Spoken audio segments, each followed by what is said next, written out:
Good morning, students. I am starting with the next chapter, that is breathing and exchange of gases. Exchange of gases.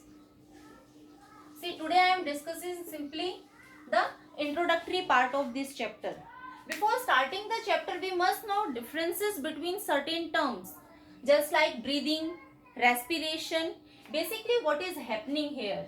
We generally have a confusion between the term breathing and respiration. We consider these terms as they are having same meaning, but the process is different. Breathing process simply means, general words we say, intake of O2 and release of CO2 is breathing, or we can say breathing is having two steps, inspiration, or you can say inhalation and exhalation.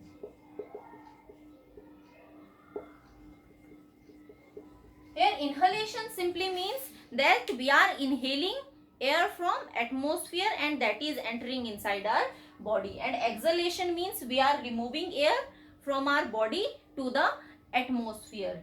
That process is breathing, in which only a physical process is taking place. Air is getting inside our respiratory tract and it is removed from our respiratory tract. This process is breathing. But what is respiration? Respiration process is far more complex than breathing. In respiration process, basically the gases, the oxygen which we have inhaled through the process of breathing is being used. How this is used? Basically all the cells of our body are having glucose, because we discussed in our last chapter that after digestion of the food, glucose is supplied to each and every cell of the body, and by the process of breathing we have taken oxygen also. So oxygen is also going to be supplied to each and every cell of the body. Now in the process of respiration, this glucose is basically oxidized by the help of oxygen. It will be broken down, combustion will take place in the presence of oxygen, and it leads to the liberation of ATP. So this process is known as respiration. What will be the difference? In breathing only the respiratory tract will be involved, so that will be an external process, while respiration is taking place in each and individual cell of our body, so it will be an internal process. See, we can simply write down the difference between breathing and respiration.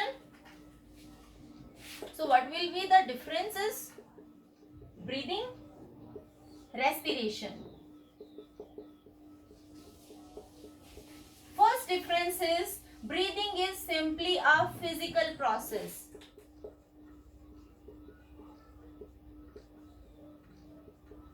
Why I am saying a physical process? Because here no reactions are going to be take place. In respiration, it is a biochemical process where lots of reactions are going to be happened. Breathing is a external process. Respiration is an internal process because each and every cell of the body will be involved in this process. If no reaction is going to take place in breathing, that means there will be no requirement of any enzyme. No enzymes are required. While respiration is showing various type of reactions, so here enzymes will be required.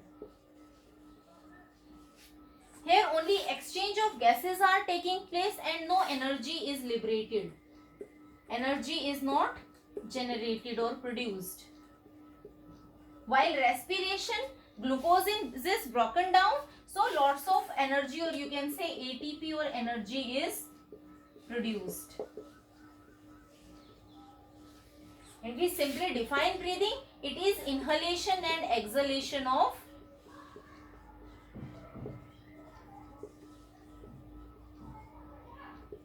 gases. While respiration is basically breaking glucose in presence of oxygen. So these are some of the differences between respiration and breathing. We will discuss both these processes in detail in this chapter.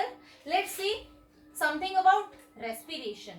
See, I said respiration is taking place in presence of oxygen and energy is liberated.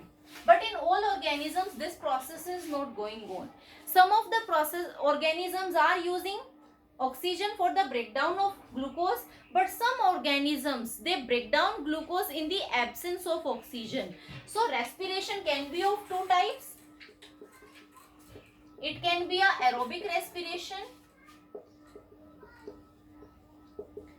Simply means that respiration is taking place in the presence of oxygen.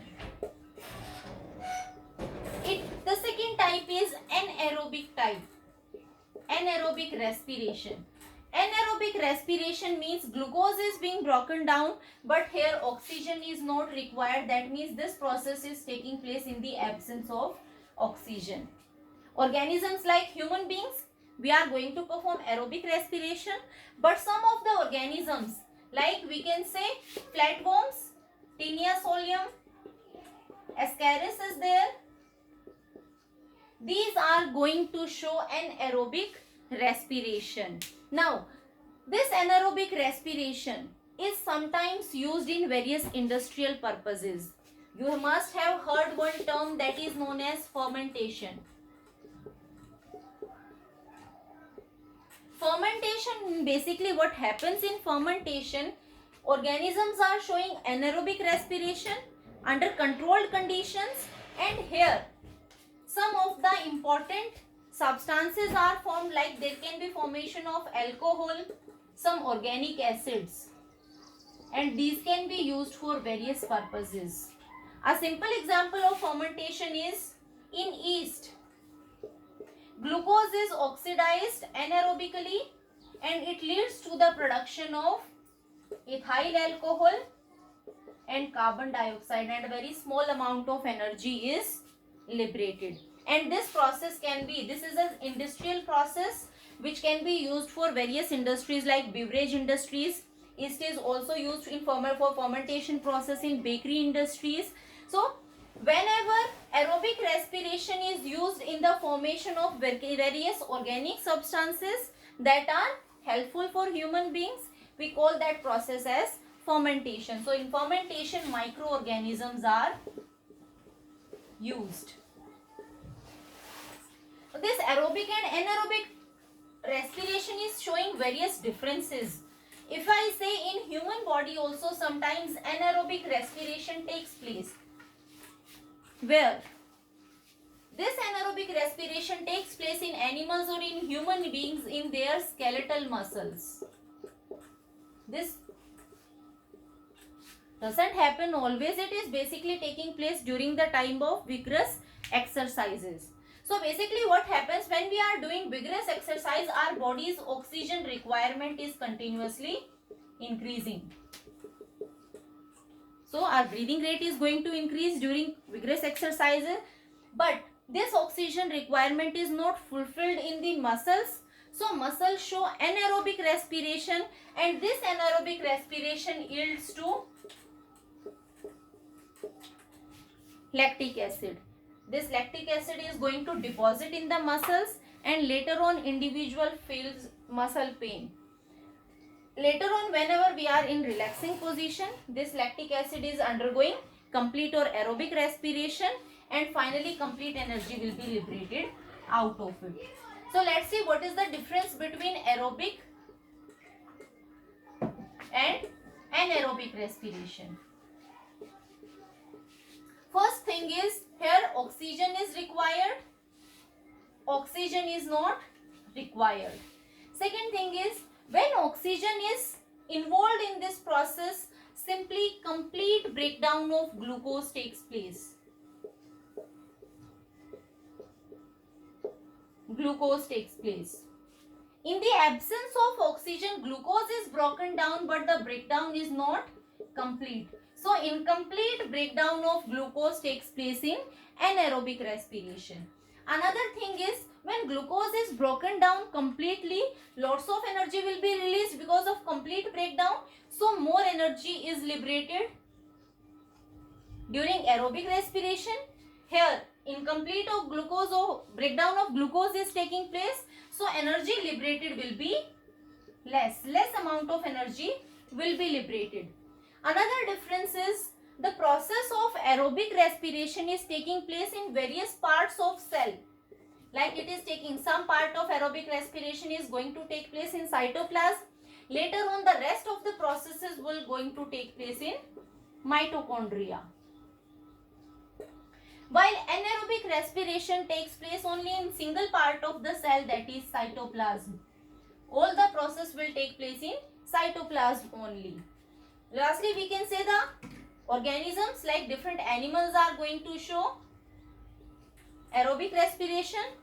Various organisms like sometime yeast is going to show anaerobic respiration.